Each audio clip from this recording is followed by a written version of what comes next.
So hello everyone. Are you doing your first jam soon but have no idea what's going on? Well, you've come to the right place, I guess. Before I start, the stuff I'm going to be talking about is my experience and strategy for game jams. This is just one way of doing this, not necessarily the best one. Registering for the jam. Before you do anything, read the damn jam page. Most of your questions are probably already answered there if it's a popular-ish jam. Now, how do you join? If you're planning on doing the jam alone, it's really easy. Just make an itch.io account and press the join button on your chosen jam's itch page.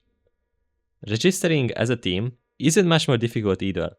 Tell all your teammates to make their itch accounts if they haven't already, and just join the jam. Keep in mind that only one person should submit the finished game. That one person has to add the rest of the team members as contributors to the project, as shown here. Choosing whether you want to work in a team or alone is completely up to you, but you should prioritize the one that makes you feel more comfortable. If you like working with your team and maybe even want to meet some new people, then join or form a team. If you like to have the control over everything and want to and can learn a bunch of new things quickly, go solo. If one or the other doesn't go well, take it as a learning opportunity for your next jam. Expectations and goals. Ask yourself this question: why are you doing this jam? The only correct answers are for learning and for fun. Don't get blinded by the prize pool. You're a beginner. And realistically speaking, there are other devs in the same jam with a lot more experience than you. But guess what? This is your opportunity to learn from them. Be active on your jam's Discord server, if it has one. Introduce yourself and just talk with people. It doesn't even have to be about game dev. Just make friends. Don't act weird and be honest. During the jam, ask for feedback from others. Post screenshots or short videos of your game. It doesn't matter how ugly or unpolished it may be, people will give you valuable feedback, ways to improve. That's why they're in the Discord server in the first place, to chat and to help others. At least that's what I do, and I love it. Now, you need to keep in mind that most of the time, Google or YouTube will give you a good answer. If you get some weird error while you're making your game, Google it, and never copy-paste your code into Discord chat without someone asking for it. Asking Discord about your problem should be your last resort. Other participants are busy with their own game, and most of them will not go out of their way to debug your code. So, all in all, speak to people, make friends, ask for feedback on Discord, and find solutions on Google whenever possible. Start of the jam. Let's step back a bit and look at the game jam a bit more. Most important dates can be found right above the timer. These dates are localized to your time zone, so there is no need to convert things. Most jams reveal their themes when they start.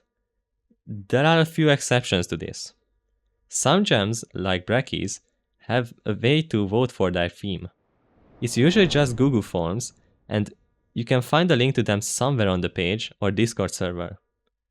Always vote if possible. There's literally no downside to it, and you can check out the themes early. However, knowing the themes early doesn't mean that you should start making a plan for each theme. Don't do that. It's against the spirit of game jams. Keep them in mind, remember your favorites, and move on. Now you have reached the start of the jam. The theme is revealed. What do you do with it? Interpreting the theme. Take your theme into your planning tool of choice. I use Obsidian MD because it's just an amazing tool with many community plugins. I'll leave a link to it in the description if you want to use it. I usually start by making a new canvas and copying the theme in the middle. I really don't recommend taking the theme at face value. Let me tell you an example for that. The theme is darkness, and you make your game super dark everywhere. It technically fits the theme, so you may ask, what's the problem with that? It's simple. You want to implement the theme into gameplay. This is the single most important thing for coming up with good ideas for jam games. Let's take that dark game we have and add the flashlight. It's still pretty basic, so let's go a bit further. Let's add a monster that tries to hide in the shadows of our flashlight and haze light, so they just try to kill the player. And yeah, we just came up with a pretty decent horror game idea in minutes. So it's time to work on the game now, right? No! Stop right there. Having an obvious idea like the one we just came up with means that you'll have to compete with a lot of other games that had the same idea as you. You don't want to do that. This also applies to games made outside of jams, but marketing is for a different time. So, what can you do about this? Well, there are two ways of going about it. Either you take your idea and add something that I like to call a twist, which is basically an extra mechanic that's sort of unexpected. An example could be that the player's flashlight malfunctions every so often, and so the player has to hide behind some props in order to not die. This twist should make your game stand out from the crowd, and you'll probably get a much higher rating at the end. The other way is to come up with some more unconventional ideas. Try looking up the definitions and synonyms of each word from the theme. Try to find some interesting alternative meaning. This is much harder to do, but if done correctly, it will outperform every other game in terms of creativity. It's a high-risk, high-reward strategy, and because of that, I cannot recommend it for beginners. But it's something that you can try for your second or third jam later. Now, let's look at some examples for the darkness theme I mentioned earlier. Looking up darkness definition gives us two really nice definitions: partial or total absence of light, and wickedness or evil. We can keep iterating from these two starting points. The first one could be transformed into a game about black holes. Or if we really wanna go outside the box, you could make a game where the player has to block the windows of a room with props found in there because they're a gamer and they don't like sunlight, and thus making the room dark. I'm not gonna go through wickedness or evil, as I think one example is enough and we have more important things to talk about. Stuff such as understanding the scope. So you have a bunch of different game ideas. Now go ahead and throw most of them out the window. Why? Because you won't be able to finish them. This is the concept of overscoping. Having too many mechanics and features for your idea that realistically you won't be able to finish in time for the jam. Scoping in game jams is an incredibly hard thing to master, but from my experience, you want to come up with an idea that you can think you can make in the first half of the jam. Trust me, it's going to take a lot longer than that to actually finish, and I'm very familiar with overscoping. If you do end up finishing early, you can spend more time on polishing and playtesting, which is always a good thing. There are certain genres I'd recommend avoiding just because of this. Anything that needs a lot of content to be made, stuff like RPGs and adventure games, shouldn't be considered for a jam project, especially if the deadline is tight. I'd recommend genres with a few mechanics and a lot of opportunities to reuse assets. Stuff like roguelikes, platformers, or 2D arcade shooters. You might ask why I didn't include puzzle games in there. The reason is really simple. It's insanely hard to come up with good puzzles, especially if you don't have much experience in that area. The game mechanics themselves aren't that hard to make usually, which can be good if you don't have much experience in coding, but otherwise I would avoid making a puzzle game if you don't have a really good idea for it. Planning. This phase is entirely optional, but I highly recommend it as you're going to reduce the amount of procrastination by a lot. Because you'll just always know what to do next. If you're procrastinating, that either means that you have no clue what to do next, or you're tired and should take a small break.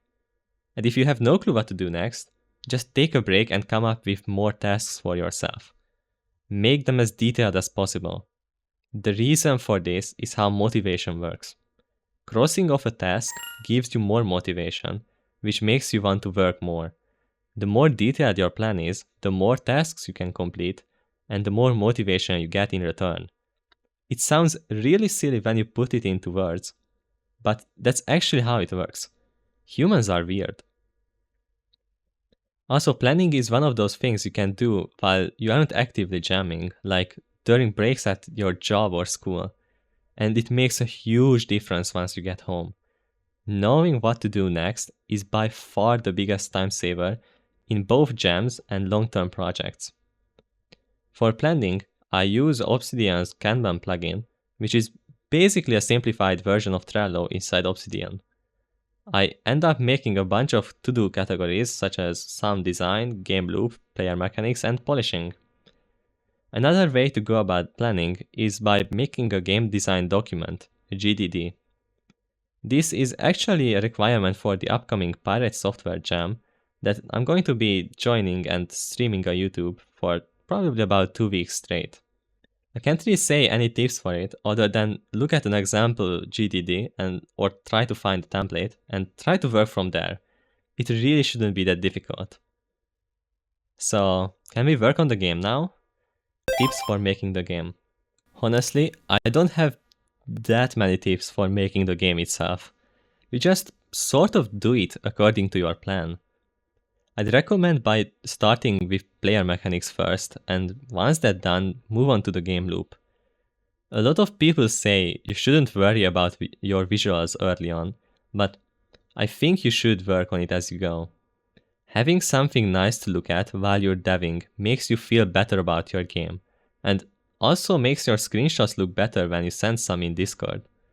It's a great game jam marketing tip, something that a lot of people don't think about. Now I want to talk about some aspects of games that a lot of jammers don't give that much attention to. The first one that's neglected the most is the main menu.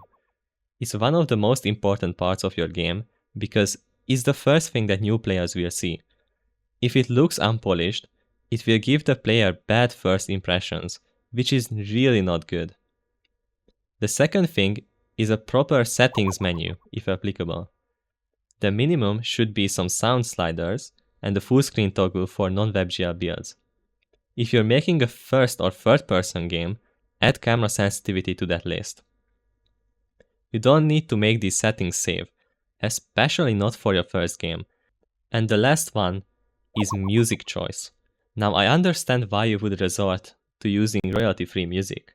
I did it in the past, but if you do this, please make sure that the song you're choosing will fit the vibe of your game, and only put music to places where it's actually appropriate. Sometimes, just some ambience is all you need. I don't want to listen to your average guitar solo while looking around in the dungeon. Keep that for the boss fight or something. If you got a composer on your team, then let them handle where the music should or shouldn't go. They might have a bit more experience than you in that regard, so you should learn from them. And one more thing about music. If you've never done any music in your life, like not even playing an instrument, then don't try to make music for your first game. Making music requires a lot of knowledge that's not really learnable throughout a short jam. I would also avoid this if you're making your first game right now. Don't try to learn too many things at the same time. It's not pleasant. Speaking of sound, for sound effects I would recommend using SFXR or variations of that tool for pixel art style games, and for more realistic ones, check out Pixabay and Zapsplat.com. Zapsplat has some incredible sound effect packs, and they're all free as long as you just give credit to them. For music, I used synthwave tracks from Royalty Free Planet before, but I don't have any other recommendations unfortunately. You just sort of look around and you'll probably find something that fits your game. One more thing before I move on to the next topic. Use some sort of version control, even if you're doing this solo. If something can go wrong, it will go wrong, so you should be prepared for even the worst case scenario, like a full project corruption. You don't even need to learn how to do Git in the terminal, just use a desktop app. It's so much easier to handle simple stuff in there. I don't have any tips for resolving conflicts because I only work alone and never have to deal with them, which is a plus for solo dev, I guess. Health and safety, sort of. Never crunch. Not even on the last day. Crunching is when you basically do game dev for like 30 hours straight without sleeping.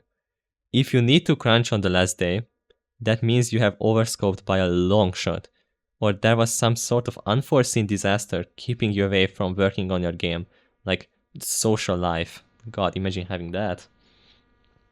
I recommend taking short breaks about every hour or two, but don't take too long of a break because that can ruin your work cycle. If you ever feel that you just can't do more for that day, then just don't. Take a longer break and see if that solves the problem. If it doesn't, tomorrow is another day, but keep in mind that you still need to make a somewhat finished product. During your breaks, I'd recommend chatting with the Discord people or just doing whatever you would normally. Also, just like eat regular food. You have the time to make a proper meal, and even if you don't because you're crunching for some reason, then ask someone to make you a proper meal. Eat exactly how you're used to eating. Don't change stuff like that during a jam. This applies to your sleep schedule as well. Go to sleep at the same time you would normally do, and wake up whenever you feel like it. The jam will make you want to wake up earlier anyway, because of the deadline, so don't do long overnight dev sessions. Doing an extra hour or two of work late at night is not worth it over ruining your morning session the next day. Ending the jam. Make sure you have a usable export before the last day in case something terrible happens. I'd recommend going for a WebGL build if you can, because it's a lot easier to rate without needing to download and unpack stuff. Whatever your choice is, you should always have a Windows build as well, in case something is broken in your WebGL version, which is quite common actually. If you're using Unity, make sure you start your final export like 2 to 3 hours before the deadline.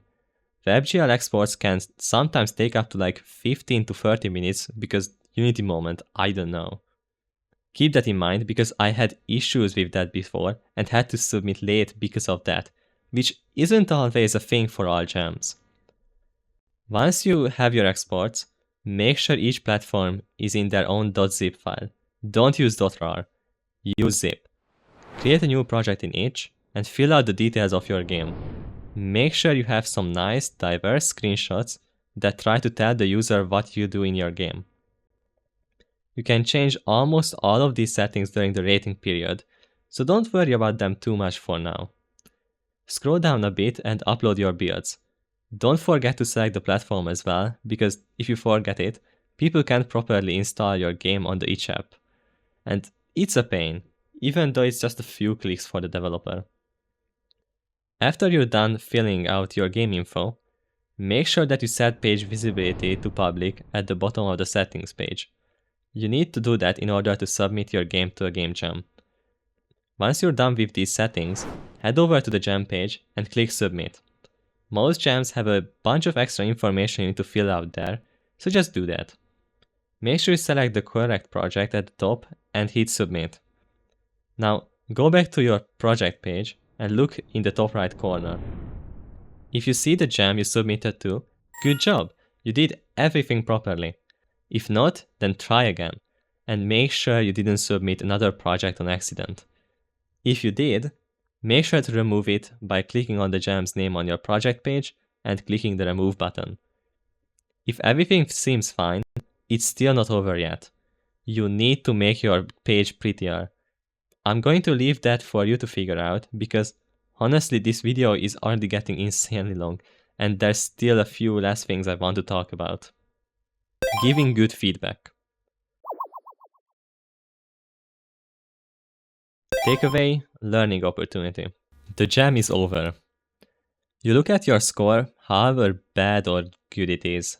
You made a game, and that's all that matters. Look at the feedback and learn from it. In fact, I'd recommend making an update to your game based on that feedback, and see if that actually improves your game or not. You learn from it. Reading to learn is much worse than reading and doing it. This is why tutorials shouldn't make their code accessible, because people will take the easy way out and just copy that code without learning anything new. So, go back to your game, fix these issues, and then ask some of your new friends that you just made during the jam to see what they think of it. The jam is now completely over. You updated your game. Now what? You can go two different ways.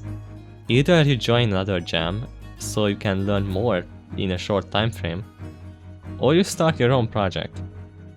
Now for beginners, I'd recommend doing more game jams because it just makes you finish more projects easily. And most of you aren't ready for making a game on your own yet. Making a game without any deadlines is really hard, and I'm speaking from experience. The reason for that is that a deadline is a free motivation source, and you need as much motivation as possible to do the work cycle. Removing one source will make it much harder to work on your game, especially if you're a student or have a job. But you can always try. At the least, you'll learn something from it. There's no such thing as a fail in game dev. You learn from your mistakes, so you never do them again. So keep jamming, and eventually you'll make some amazing games.